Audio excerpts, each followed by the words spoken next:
जब सृष्टि के आदिकाल में परम ब्रह्म ने अपनी अनंत शक्तियों का विस्तार किया, तब देवों में एक ऐसे अद्वितीय देव का प्राकट्य हुआ। एक ऐसे देव जो हर शुभ कार्य की प्रथम सीढ़ी बने, जिनके बिना कोई आराधना पूर्ण न हो। वही हैं विघ्नहर्ता, मंगलकर्ता, जगत के प्रथम पूज्य श्री गणेश। चारों वेदों और 18 महापुराणों की विराट धारा में गणेश पुराण का स्थान सबसे निराला है। यह पुराण केवल गणपति की महिमा का वर्णन नहीं करता, बल्कि ब्रह्मांड की गहनतम परतों में छिपे उन दिव्य रहस्यों को उजागर करता है जो साधारण मनुष्य की कल्पना से भी परे हैं। यहीं से हमें ज्ञात होता है क्यों उन्हें विघ्ननायक कहा गया, क्यों वे एक दंत बने और क्यों गणेश विसर्जन केवल एक अनुष्ठान नहीं, बल्कि आत्मा के शुद्धिकरण की आध्यात्मिक प्रक्रिया है। यह ग्रंथ उनके जन्म से लेकर उनकी अद्भुत लीलाओं तक का अमृत सागर है, जहां हर कथा भक्ति का दीपक प्रज्वलित करती है और हर शब्द ज्ञान की गंगा सा प्रवाहित होता है। कहा जाता है कि गणेश पुराण को सुनने मात्र से ही जीवन से दुख दरिद्रता दूर होती है, घर में सुख शांति का वास होता है और बुद्धि के साथ साथ धन समृद्धि की भी वृद्धि होती है। तो जुड़े रहिए हमारे साथ इस पावन कथा के अंत तक। और अगर आपने चैनल को सब्सक्राइब और वीडियो को लाइक नहीं किया तो कर दें। श्री गणेश प्रथम पूज्य तो हैं ही, साथ ही विघ्नेश्वर भी कहे जाते हैं, क्योंकि श्री गणेश अपने भक्तों के सभी कष्ट दूर कर देते हैं। गणेश पुराण श्री गणेश जी की महिमाओं से जुड़ी बहुत सी बातें बताती हैं। गणेश पुराण की उत्पत्ति के बारे में जानने से पहले महर्षि भृगु द्वारा राजा सोमकांत को गणेश पुराण सुनाए जाने के बारे में जानना चाहिए। राजा सोमकांत सौराष्ट्र की राजधानी देवनगर के राजा थे। वह वेदों, शस्त्र विधा आदि के ज्ञान से संपन्न थे। उसने अपने पराक्रम के बल पर अनेक देशों पर विजय प्राप्त की थी। उसने अपनी प्रजा का पालन पुत्र की भांति किया था। उसकी पत्नी सुधर्मा पतिव्रत धर्म का पालन करने वाली अति सुंदर तथा गुणवती स्त्री थी।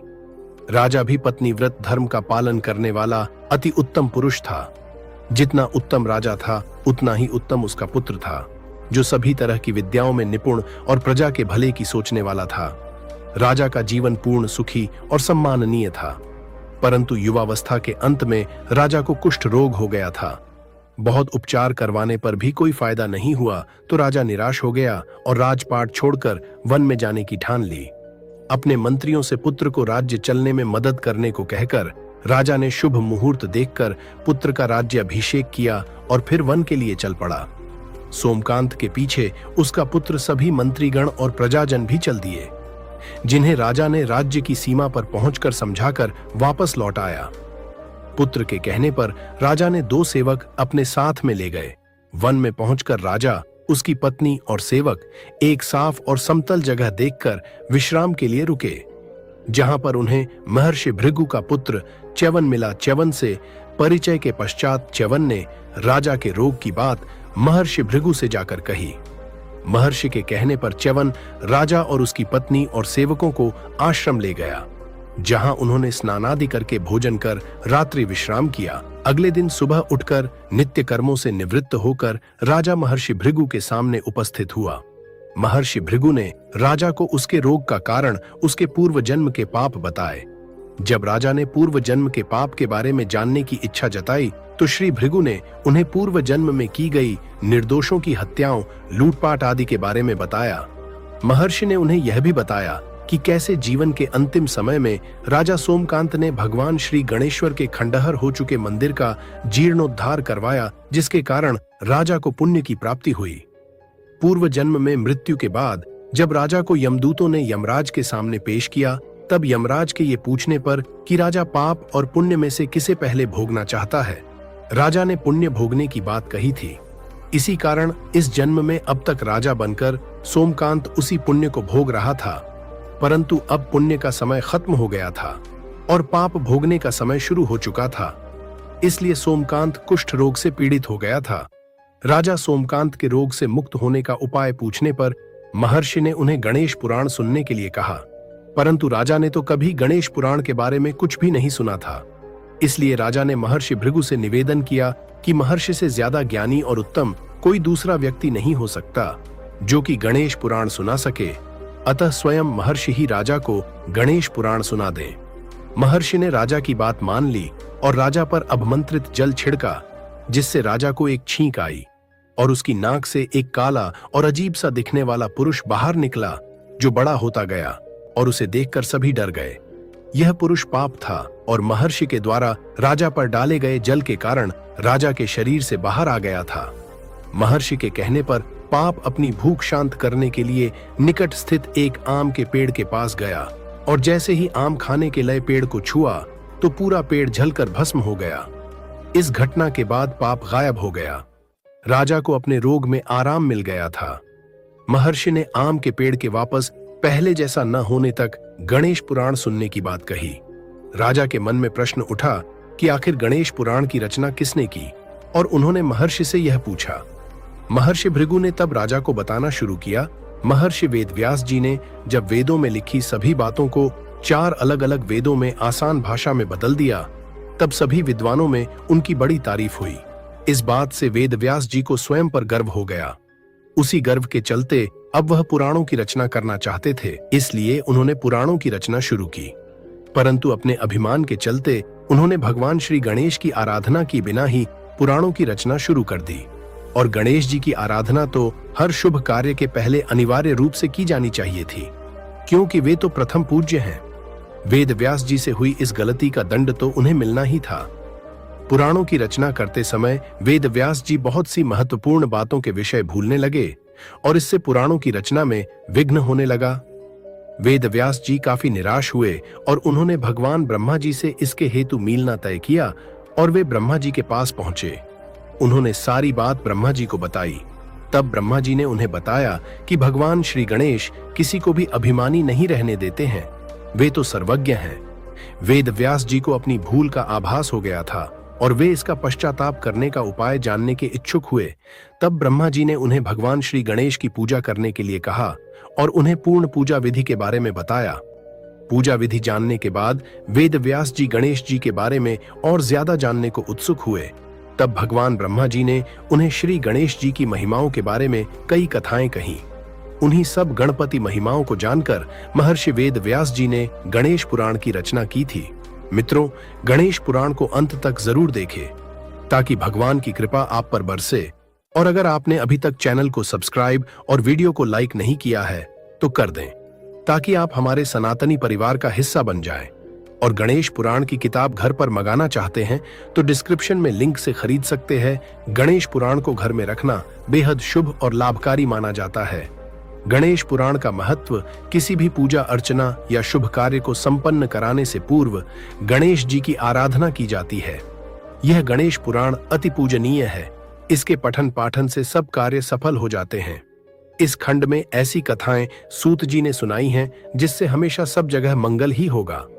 सूत जी ने सबसे पहली कथा द्वारा बताया है कि किस प्रकार प्रजाओं की सृष्टि हुई और सर्वश्रेष्ठ देव भगवान गणेश का आविर्भाव किस प्रकार हुआ। सूत जी ने गणेश जी के अनेक नामों का वर्णन किया है, उनकी सरल किंतु गूढ़ कथाएं सुनाई हैं और गणेश विसर्जन की पावन परंपरा का उल्लेख किया है। गणेश पुराण में कहीं विसर्जन का रहस्य प्रकट होता है तो कहीं एकदंत नाम की उत्पत्ति का वर्णन। महाभारत की रचना के समय जब व्यास जी को लेखनी की आवश्यकता हुई तब गणेश जी ने अपना ही दांत तोड़कर कलम बना लिया। उनका यह अनुपम त्याग और समर्पण अद्वितीय है तथा अंत तक ये कथा आपको पूरी तरह मंत्रमुग्ध कर देने वाली है, तो सुनते रहिए। विभिन्न पुराणों में गणेश जी के अवतारों का वर्णन किया गया है। कुछ पुराणों में गणेश को शिव और पार्वती का पुत्र, तो कहीं कुबेर का स्वरूप, तो कहीं स्वयं शिव का अवतार बताया गया है। मत्स्य पुराण में गणेश को गांगेय कहा गया क्योंकि उनका संबंध गंगा से जोड़ा गया। वहीं ब्रह्मवैवर्त पुराण में उन्हें कृष्ण का अवतार माना गया। लिंग पुराण में तो ये भी वर्णन है कि देवताओं की प्रार्थना पर भगवान शिव ने स्वयं ही गणेश रूप धारण किया ताकि वे सभी विघ्नों का नाश कर सकें। इसी कारण गणेश जी को विघ्नहर्ता, संकट मोचक और प्रथम पूज्य देव कहा गया। भगवान गणेश के सहस्र नाम हैं। एकदंत, लंबोदर, गजानन, विनायक, गणपति आदि 108 नाम है। सगुणोपासना में जिस प्रकार निराकार ब्रह्म अनेक रूपों में अवतरित हुए हैं, उसी प्रकार उनका एक रूप गजानन का भी है।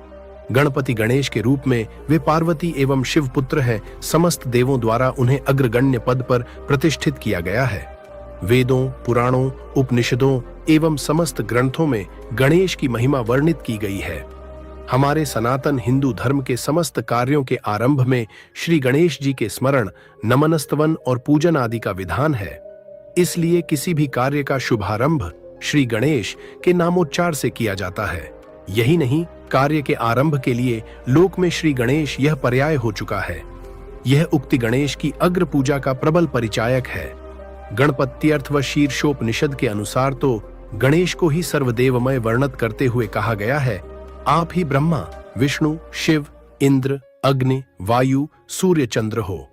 आप ही स्वयं ब्रह्म, भू, भुवः, स्व एवं प्रणव हो।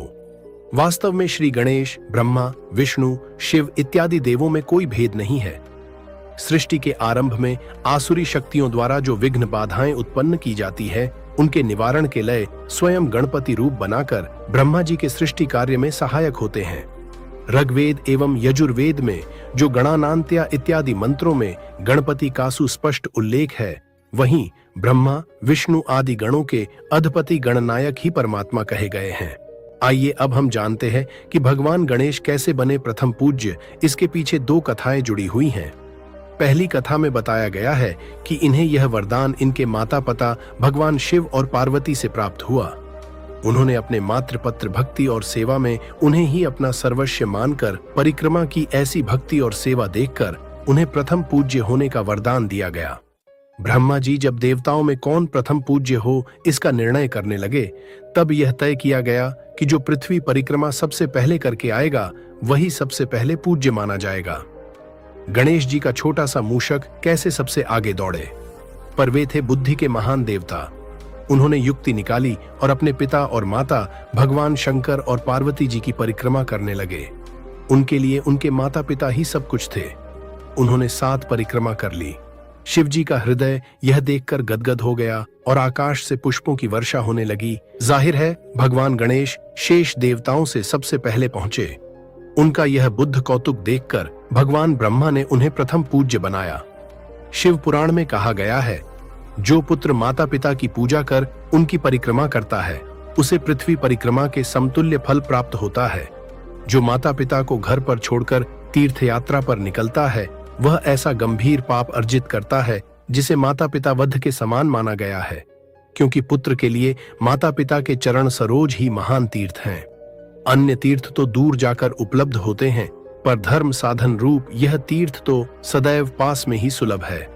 पुत्र के लिए माता पिता और स्त्री के लिए उसका पति, ये सुंदर तीर्थ घर में ही विद्यमान है। दूसरी कथा है, एक बार कैलाश पर्वत पर माता पार्वती अपने महल में स्नान करने की तैयारी कर रही थीं।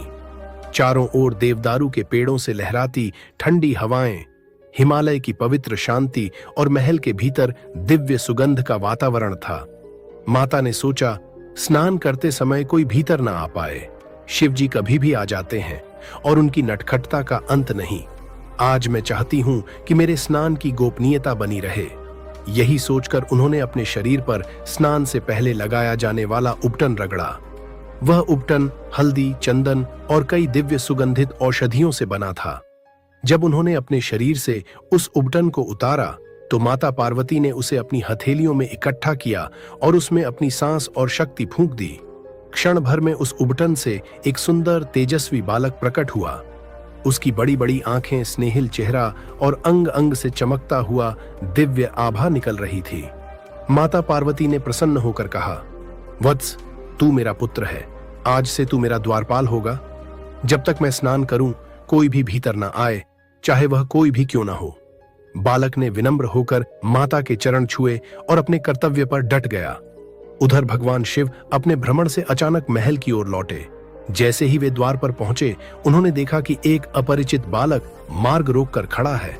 शिव जी ने हंसते हुए कहा, बेटा हट जा, मैं अपने महल में जा रहा हूं। लेकिन उस बालक ने दृढ़ता से कहा, यह माता का आदेश है। जब तक वह स्नान कर रही हैं, कोई भीतर प्रवेश नहीं कर सकता। शिव जी पहले तो मुस्कुराए, फिर गंभीर हो गए। उन्होंने सोचा, यह कौन बालक है जिसने मेरा ही मार्ग रोका है? यह तो मेरा अपमान है। उन्होंने पुनः कहा, मैं इस गृह का स्वामी हूं, मुझे कौन रोक सकता है? बालक निर्भीक स्वर में बोला, स्वामी कोई भी हो, माता का आदेश सबसे ऊपर है। जब तक माता स्वयं न कहें, मैं द्वार नहीं खोलूंगा। शिवजी का तीसरा नेत्र क्रोध से लाल हो उठा। उन्होंने अपने गणों को आदेश दिया, इस बालक को हटाओ। गणों ने प्रयास किया, पर आश्चर्य, वह छोटा सा बालक असाधारण शक्ति से युक्त था। उसने अकेले ही सभी गणों को परास्त कर दिया। अब तो शिवजी का क्रोध और बढ़ गया।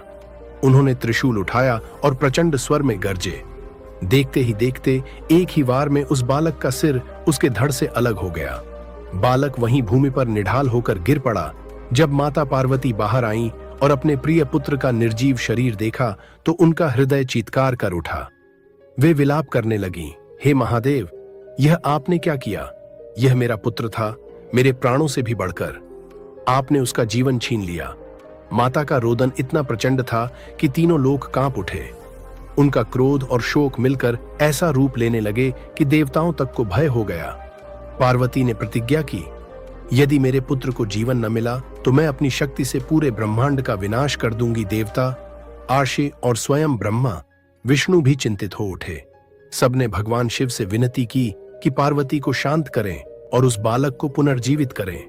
तब भगवान शिव ने अपने गणों से कहा, उत्तर दिशा में जो भी प्रथम जीव मिल जाए उसका सिर लाओ। गण दौड़े और संयोग से उन्हें एक हाथी का बालक मिला। वे उसका सिर ले आए। शिवजी ने उस हाथी के सिर को बालक के धड़ पर स्थापित किया और अपने दिव्य वरदान से उसमें प्राण फूंक दिए। क्षण भर में बालक जीवित हो उठा, पर अब उसका रूप अलग था। उसका सिर हाथी का था, शरीर मानव का। माता पार्वती दौड़ी और अपने पुत्र को गले लगा लिया। उनकी आंखों में खुशी के आंसू झलक पड़े। भगवान शिव ने प्रसन्न होकर घोषणा की, आज से यह बालक समस्त देवताओं में अग्रणी होगा। इसे सब गणों का ईश कहेंगे और इसका नाम होगा गणेश।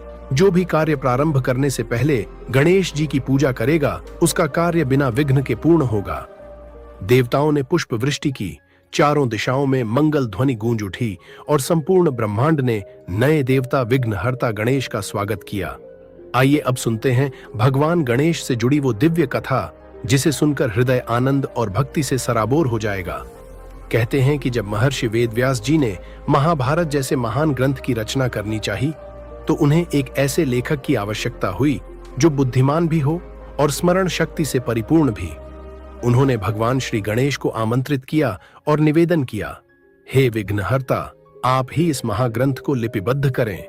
गणेश जी ने सहर्ष स्वीकार किया, पर उन्होंने एक शर्त रखी, वेदव्यास जी, आप वचन बोलने में रुकेंगे नहीं। यदि आप रुके तो मैं लेखन बंद कर दूंगा। वेदव्यास जी ने भी प्रत्युत्तर दिया, गणेश जी, आप भी मेरे शब्दों का अर्थ समझकर ही लिखेंगे। इस प्रकार दिव्य कार्य प्रारंभ हुआ। जब लिखते लिखते कलम टूट गई तब गणेश जी ने बिना विलंब किए अपना एक दांत तोड़कर उसे कलम बना लिया और महाभारत को लिपिबद्ध करना जारी रखा। इसी कारण उन्हें एक दंत कहा जाने लगा। अब आइए गणेश विसर्जन की कथा सुने। एक प्रसंग जुड़ता है। कहते हैं जब गणेश जी लगातार महाभारत लिखते रहे तो उनके शरीर से अत्यधिक तप और ऊष्मा उत्पन्न होने लगी। उनका समर्पण इतना प्रगाढ़ था कि वे लिखते लिखते थकान, प्यास और गर्मी की अग्नि में तप्त हो उठे। यह देखकर महर्षि वेदव्यास जी ने सोचा, मेरे शब्द तो सहज हैं, पर गणेश जी इनको दिव्य संकल्प से लिख रहे हैं। उनका शरीर इस तप में जल रहा है। तब वेदव्यास जी ने उन्हें शीतलता प्रदान करने के लिए स्नान कराया। गणेश जी का यह स्नान केवल शारीरिक शांति ही नहीं बल्कि आध्यात्मिक महत्व भी रखता है। इसी घटना से प्रेरणा लेकर गणेश विसर्जन की परंपरा प्रचलित हुई। जैसे वेदव्यास जी ने गणेश जी को स्नान कराया, वैसे ही आज भी हम गणेशोत्सव के अंत में गणपति बप्पा की प्रतिमा को जल में विसर्जित करते हैं तथा उनका आशीर्वाद लेते हैं। तो कमेंट में भर दो गणपति बप्पा मोरया और वीडियो को लाइक करके वीडियो में बने रहो। दूसरी कथा है, एक समय कुबेर को अपने अपार धन और वैभव पर अत्यधिक गर्व हो गया। उन्होंने सोचा, तीनों लोकों में मुझसे अधिक धनी कोई नहीं है, क्यों न एक भव्य महाभोज का आयोजन करके सबको अपने वैभव का परिचय दूं। यह निश्चय कर कुबेर ने एक विशाल भोज का आयोजन किया। स्वर्ण और रत्न जटित थालों में अनेकों व्यंजन सजाए गए। सुगंध से सारा नगर महक उठा। कुबेर ने सभी देवी देवताओं को आमंत्रित किया। वे स्वयं कैलाश पर्वत भी पहुंचे और भगवान शिव, माता पार्वती से परिवार सहित आने का निमंत्रण दिया। भोलेनाथ तो सब जानने वाले हैं। वे मुस्कुराकर बोले, हे कुबेर, हम तो इस भोज में नहीं आ पाएंगे, परंतु हमारा पुत्र गणेश अवश्य आएगा। कुबेर यह सुनकर और प्रसन्न हो गए। वे सोचने लगे, गणेश जी छोटे बालक हैं, वे क्या खाएंगे? सब मेरे वैभव की प्रशंसा ही करेंगे। महाभोज का दिन आया। देवदानव, गंधर्व, अप्सराएं सबने भरपेट भोजन किया और कुबेर के गुण गाने लगे। अंत में गणेश जी पधारे। लंबोदर गणेश को बैठाकर कुबेर स्वयं भोजन परोसने लगे। गणेश जी ने पहला ग्रास लिया, फिर दूसरा, फिर तीसरा, और देखते ही देखते सैकड़ों थाल खाली हो गए। कुबेर ने नए नए पकवान मंगवाए, परंतु गणेश जी खाते ही जा रहे थे। जो भंडार देवताओं की सेना का भी पोषण कर सकता था, वह क्षण भर में खाली हो गया। गणेश जी का पेट फिर भी न भरा। वे भोजनशाला से उठकर महल की ओर बढ़े और वहां रखे अनाज, फल, मिठाई, यहां तक कि बर्तन तक खाने लगे। कुबेर भयभीत हो उठे। उनका घमंड चूर चूर हो गया। अब उन्हें समझ आया कि अपार धन भी गणेश जी जैसी असीम भूख के सामने तुच्छ है। कुबेर कांपते हुए गणेश जी के चरणों में गिर पड़े और बोले, हे विघ्नहर्ता, मैंने अपने धन पर घमंड किया था, मुझे क्षमा करें। गणेश जी ने प्रसन्न होकर अपनी लीला समाप्त की और कहा, कुबेर, धन केवल प्रदर्शन के लिए नहीं बल्कि लोक कल्याण के लिए है। घमंड से संपत्ति नष्ट होती है और विनम्रता से वह कल्याणकारी बनती है। कुबेर ने सिर झुकाकर यह शिक्षा स्वीकार की और पुनः विनम्रता का मार्ग अपनाया। तीसरी कथा गणेश पुराण में वर्णित है कि एक समय भगवान गणेश के विवाह का विषय देवताओं और अर्षियों के बीच चर्चा का कारण बन गया। गणेश जी अत्यंत विद्वान, बुद्धि और सिद्धि के देवता तो थे ही, किंतु उनका गजमुख रूप विवाह के मार्ग में एक बड़ी बाधा बन गया। बहुत सी देव कन्याएं उनकी अद्भुत महिमा और स्वरूप को देखकर सम्मान तो करती, परंतु विवाह का प्रस्ताव स्वीकार करने से कतराती थीं। गणेश जी इस बात से मन ही मन बहुत दुखी रहने लगे। जब जब वे किसी विवाह समारोह में आमंत्रित किए जाते, उनके मन का यह घाव और गहरा हो जाता। वे सोचते, मैं सबकी मंगल कामना करता हूं, सभी के लिए शुभ लाता हूं, पर स्वयं के जीवन में सुख संगिनी का अभाव क्यों है? यह पीड़ा उनके प्रिय वाहन मूषक चूहे से देखी न गई। वह सोचने लगा, यदि मेरे स्वामी प्रसन्न नहीं हैं, तो मैं भी किसी का विवाह सुखपूर्वक संपन्न नहीं होने दूंगा। इस प्रकार जब जब किसी का विवाह होता, मूषक वहां पहुंचकर अनर्थ करने लगता। वह मंडप की लकड़ियां कुतर डालता, वस्त्र और सजावट नष्ट कर देता, यहां तक कि भोजन की सामग्री भी कुतर कर व्यर्थ कर देता। धीरे धीरे पूरे लोक में चर्चा होने लगी कि जहां गणेश और उनका मूषक आमंत्रित होंगे, वहां विवाह का कार्य सरलता से नहीं हो पाएगा। गणेश जी ने अपने मन का यह दुख माता पार्वती और भगवान शिव से प्रकट किया। उन्होंने अपने पुत्र की व्यथा सुनी और समाधान के लिए सृष्टिकर्ता ब्रह्मा जी के पास भेजा। गणेश जी ब्रह्मा जी के सम्मुख पहुंचे और कहा, हे पितामह, मेरा विवाह नहीं हो रहा। मेरा मूषक भी अब अधीर होकर सभी के विवाह बिगाड़ता फिरता है। कृपया इसका कोई उपाय बताइए। ब्रह्मा जी मुस्कुराए। उन्होंने सोचा कि गणेश तो सिद्धि और बुद्धि के अधिपति हैं, फिर भी विवाह का मार्ग अवरुद्ध है। तब उन्होंने अपनी दिव्य शक्ति से 2 देवांगनाओं का प्रकट किया, सिद्धि और बुद्धि। ये दोनों कन्याएं गुण, सौंदर्य और पतिव्रत धर्म से संपन्न थीं। ब्रह्मा जी ने कहा, गणेश, ये दोनों कन्याएं तुम्हारे लिए उपयुक्त जीवन संगिनी हैं। यदि तुम इनसे विवाह करोगे तो न केवल तुम्हारा जीवन पूर्ण होगा, बल्कि संपूर्ण सृष्टि भी इनके गुणों से लाभान्वित होगी। गणेश जी ने ब्रह्मा जी का आदेश स्वीकार किया और सिद्धि तथा बुद्धि से विवाह किया। विवाह का यह शुभ कार्य अत्यंत हर्ष और उल्लास के साथ संपन्न हुआ। देवताओं ने आनंद पूर्वक आशीर्वाद दिए। कहते हैं, इसी विवाह से गणेश जी के 2 पुत्र हुए, शुभ और लाभ। यही कारण है कि आज भी जब गणेश जी की आराधना होती है तो उनके साथ सिद्धि, बुद्धि, शुभ और लाभ का स्मरण अवश्य किया जाता है। इस प्रकार जहां पहले गणेश जी का मूषक विवाहों में बाधा डालता था, वहीं अब गणेश जी के विवाह का यह प्रसंग सबके लिए प्रेरणा बन गया। यह कथा हमें बताती है कि भगवान गणेश केवल विघ्नहर्ता ही नहीं, बल्कि विवाह और गृहस्थ जीवन के भी मंगलदाता हैं। चौथी कथा दीपावली के पावन पर्व पर माता लक्ष्मी और भगवान गणेश की संयुक्त पूजा का विशेष महत्व है। लक्ष्मी जी को धन समृद्धि की देवी माना गया है और गणेश जी को बुद्धि तथा विवेक के देवता।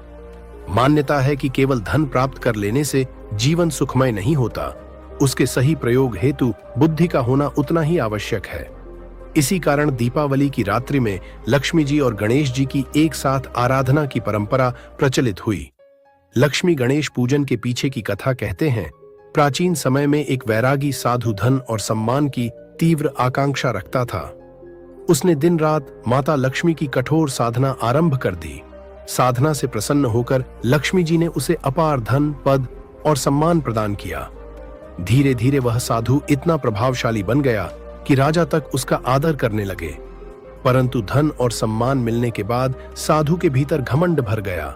एक दिन उसने राजा के दरबार में जाकर सभी के सामने राजा का मुकुट ही उनके सिर से गिरा दिया।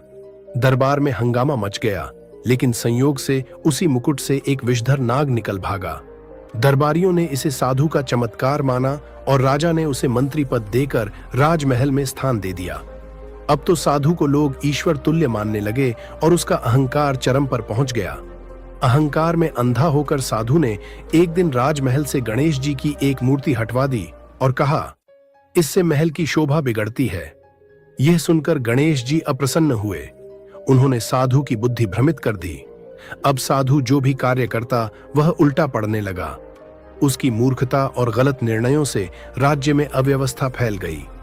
अंततः राजा ने उसे कैद करा दिया।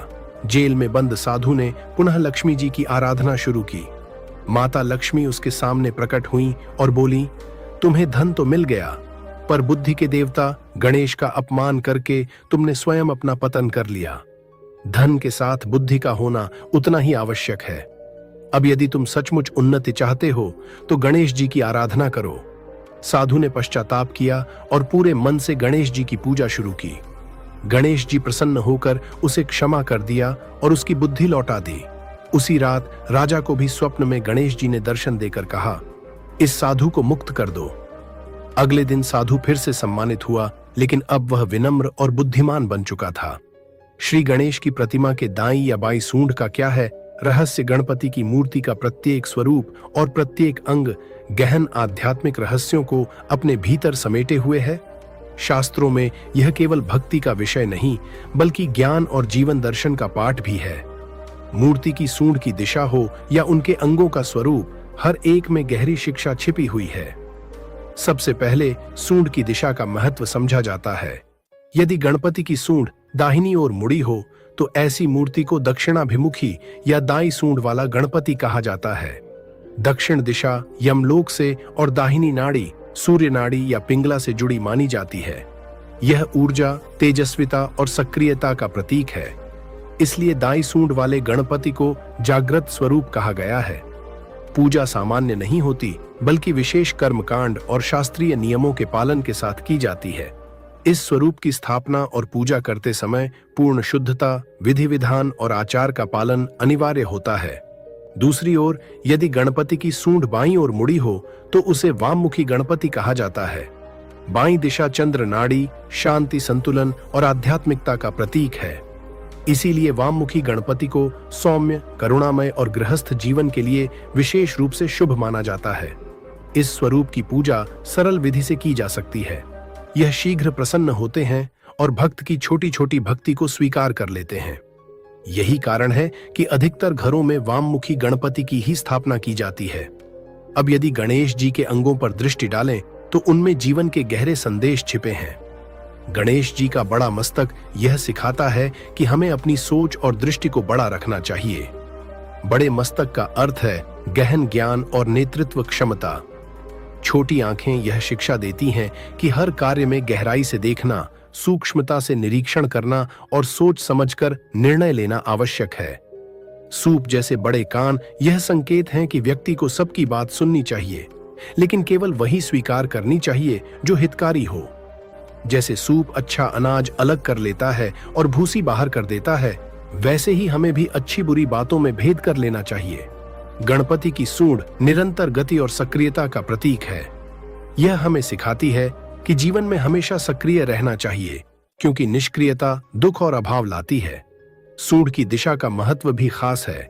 दाहिनी ओर मुड़ी सूंड सुख, समृद्धि और शक्ति की द्योतक है, जबकि बाईं ओर मुड़ी सूंड शांति और आध्यात्मिकता का प्रतीक मानी गई है। बड़ा उदर, लंबोदर रूप हमें यह शिक्षा देता है कि जीवन में जो भी बातें आएं, उन्हें धैर्यपूर्वक पचाना चाहिए। अच्छा बुरा सब सहन करके संतुलित निर्णय लेना ही सफलता और खुशहाली का रहस्य है। एक दंत स्वरूप भी अत्यंत प्रेरणादायी है। जब परशुराम जी से युद्ध में उनका एक दांत टूट गया तो उन्होंने उसी टूटी दंत को लेखनी बना लिया और महाभारत जैसा विशाल ग्रंथ लिख डाला। इससे यह शिक्षा मिलती है कि परिस्थिति चाहे जैसी भी हो, उसका सदुपयोग करना चाहिए। गणेश पुराण में कहा गया है कि भगवान गणेश का जन्म भाद्रपद शुक्ल चतुर्थी को हुआ था और तभी से यह दिन गणेश चतुर्थी के रूप में मनाया जाने लगा। गणेश जी को वेदों में ब्रह्मा, विष्णु और शिव के समान आदिदेव कहा गया है और यही कारण है कि त्रिदेव भी इनकी पूजा करते हैं। प्रथम पूज्य, विघ्नहर्ता और मंगल मूर्ति गणपति वास्तव में ज्ञान, विवेक और जीवन दर्शन की जीवंत पाठशाला है। गणेश स्तोत्र और गणपति की पूजा केवल धार्मिक अनुष्ठान ही नहीं, बल्कि जीवन को सुख, शांति और समृद्धि से भरने का सशक्त माध्यम है। नारद पुराण में वर्णित श्री गणेश स्तोत्रम अथवा संकटनाशन गणपति स्तोत्रम भगवान गणेश के उन श्रेष्ठ उपदेशों में से एक है जिसका प्रतिदिन पाठ करने से जीवन की कठिनाइयां दूर होती हैं और साधक के जीवन में नए उत्साह, ऊर्जा और सौभाग्य का संचार होता है। विशेषकर प्रातःकाल स्नान कर शुद्ध मन से इस स्तोत्र का जप करने से परिवार में स्वास्थ्य, धन, बुद्धि और समृद्धि का वास होता है। शास्त्रों के अनुसार सप्ताह के 7 दिनों में बुधवार का दिन भगवान गणेश को समर्पित है। मान्यता है कि जब कैलाश पर्वत पर माता पार्वती ने अपने पार्थिव शरीर से भगवान गणेश की उत्पत्ति की थी, उस समय बुद्ध देव भी वहां उपस्थित थे। तभी से बुधवार को गणेश जी का विशेष दिन माना जाने लगा। इस दिन उनकी पूजा करने से विघ्न बाधाएं दूर होती हैं, घर परिवार में सुख शांति का वास होता है और धन धान्य की वृद्धि होती है।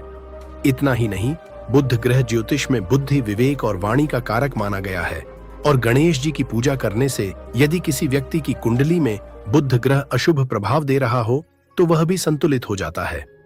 गणेश जी की पूजा से मिलने वाले लाभ, भगवान गणेश विघ्नहर्ता और मंगल मूर्ति हैं। उनकी आराधना से सभी मनोकामनाएं पूरी होती हैं। विशेषकर वे लोग जिनका बुध ग्रह कमजोर हो, उनके लिए गणेश जी की पूजा अत्यंत शुभ फलदायी होती है। नियमित रूप से गणपति की उपासना करने से घर में क्लेश समाप्त होते हैं, परिवार में सुख समृद्धि आती है, कार्यों में सफलता प्राप्त होती है और जीवन में सौभाग्य का उदय होता है। पूजा की विधि और विधान। बुधवार के दिन गणेश जी की पूजा करने के लिए शास्त्रों में कुछ विशेष नियम बताए गए हैं। भगवान गणेश को बूंदी के लड्डू का भोग लगाना चाहिए, यह उनका प्रिय प्रसाद माना जाता है। पूजा में दूर्वा, 3 पत्तियों वाली घास अर्पित करना अनिवार्य है क्योंकि यह गणेश जी का अत्यंत प्रिय है। गुड़ और गाय का घी चढ़ाकर बाद में इसे गाय को खिलाना अत्यंत पुण्यदायी बताया गया है। गणेश जी को लाल सिंदूर अर्पित करना चाहिए क्योंकि लाल रंग ऊर्जा, शक्ति और मंगल का प्रतीक है। यदि घर में बार बार क्लेश, कलह या तनाव उत्पन्न हो रहा हो तो घर में गणेश जी की सफेद प्रतिमा स्थापित करनी चाहिए और उन्हें सफेद मोदक का भोग अर्पित करना चाहिए। इससे घर में शांति और सौहार्द बढ़ता है। गणेश जी के मंत्र। गणेश जी की पूजा के समय उनके महामंत्रों का जप अवश्य करना चाहिए। ये मंत्र न केवल साधक के मन को स्थिर करते हैं बल्कि उसके जीवन से विघ्न बाधाओं का नाश कर देते हैं। गणेश जी का विघ्न विनाशक महामंत्र एयुएम वक्रतुंड महाकाय सूर्यकोटि संप्रभ निर्विघ्नं कुरु मे देव सर्वकार्येषु सर्वदा। इस मंत्र के जप से हर शुभ कार्य में आने वाली बाधाएं स्वतः दूर हो जाती हैं और सफलता निश्चित रूप से प्राप्त होती है। गजानन का एकाक्षर बीज मंत्र एयुएम गम गणपतये नमः। यह मंत्र गणेश जी की कृपा प्राप्त करने का सबसे सरल और प्रभावी साधन है। इस मंत्र के नियमित जाप से मनुष्य के जीवन से नकारात्मकता दूर होती है और आत्मविश्वास, साहस तथा विवेक की वृद्धि होती है। प्राचीन काल में आर्षि अगस्त्य एक महान तपस्वी और ज्ञानी थे। एक बार उन्होंने देखा कि पृथ्वी पर सब जगह जल का अकाल पड़ गया है और लोग प्यास से व्याकुल हैं। उन्होंने इसका कारण जानने के लिए अपनी दिव्य दृष्टि का उपयोग किया। उन्हें पता चला कि समुद्र के देवता ने क्रोधित होकर सारा पानी अपने अंदर समेट लिया है और उसे छोड़ नहीं रहे हैं। आर्षि अगस्त्य को यह जानकर बहुत दुख हुआ। उन्होंने समुद्र देव को शांत करने का प्रयास किया, लेकिन वह असफल रहे। तब उन्होंने अपने तपोबल से समुद्र का सारा पानी पी जाने का निर्णय लिया ताकि लोग फिर से जल प्राप्त कर सकें। उन्होंने समुद्र के तट पर जाकर अपना विशाल रूप धारण किया और एक ही घूंट में सारा समुद्र पी लिया। समुद्र का जल पीते ही आर्षे अगस्त्य को बहुत कष्ट होने लगा। उनका पेट फूल गया और शरीर में असहनीय पीड़ा होने लगी। उनका तपोबल भी कम होने लगा। वह समझ गए कि यह कार्य उनकी क्षमता से परे था। इस विकट स्थिति में उन्होंने भगवान गणेश जी को याद किया।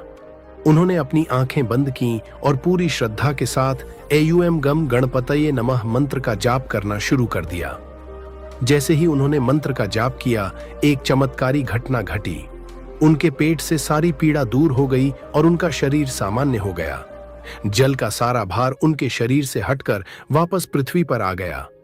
तभी भगवान गणेश वहां प्रकट हुए और आर्षि अगस्त्य से बोले, हे ऋषि, तुमने अपने अहंकार में इतना बड़ा काम करने की कोशिश की, लेकिन तुमने सही समय पर मेरी शरण ली और इस मंत्र का जाप किया। यह मंत्र हर संकट से मुक्ति दिलाता है और अज्ञानता को दूर कर विवेक प्रदान करता है। आज से यह मंत्र सभी भक्तों के लिए सफलता और शांति का मार्ग बनेगा।